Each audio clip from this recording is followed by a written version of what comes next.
Sawa ka ng SUV mo, pwede ka mag-tricycle? Mahirap ka, sawa ka na mag-tricycle, magkukotse ka, wala ka ng kotse. Kalabas ka ng bahay, kotse kaya ako. Wala nga pala. Para akong tanga. Tama ba?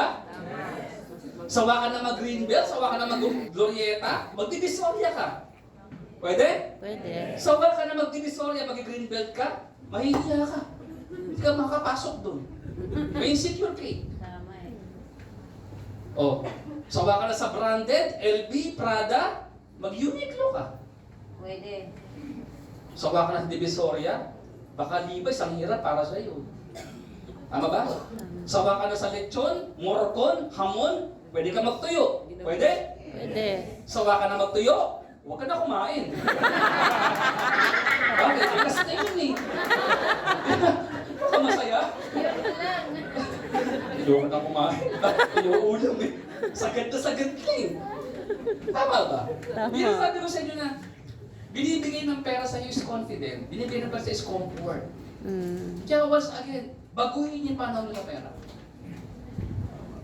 Tumita kayo ng pera ng marangal, ng moral at ng etiket. Yes.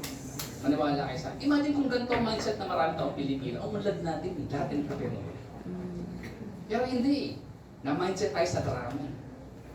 Kaya marami naghihirap. Tapos na po yung intro ko. Intro pa lang yun.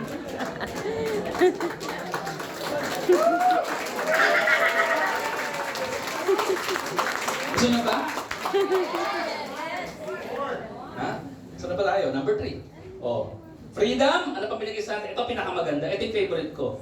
Binigay sa iyo yung power to leverage. Sabihin nyo, leverage! Leverage. Ano ba yung leverage? Alam nyo, maraming meaning to eh. Pero ang pinakamalapit na meaning sa leverage is making your life more easier. Pinapadali ang buhay. Paano dumali ang buhay kung kikita ka ng malaki? Something like that. Diba? Kailangan meron kang leverage. Sa negosyo natin, ang pinaka-leverage mo dito is to multiply yourself. Is to multiply your time. Diba, gumagawa ka ng organization mo? Yes. That is your leverage. Kasi, kung ano yung working hour nila, working hour mo din. Naintindihan nyo? Yes. O, ganda yan. Ikaw to, kunyari si Ran. Ran, lahat-lahat, ilan ang downline mo? Tao mo, sa team mo. Hindi mo kayang bilangin. Basta kayo, di ba rin? Hindi, lahat-lahat, ilan libo? Wala. Palagay mo ng active, 1,000.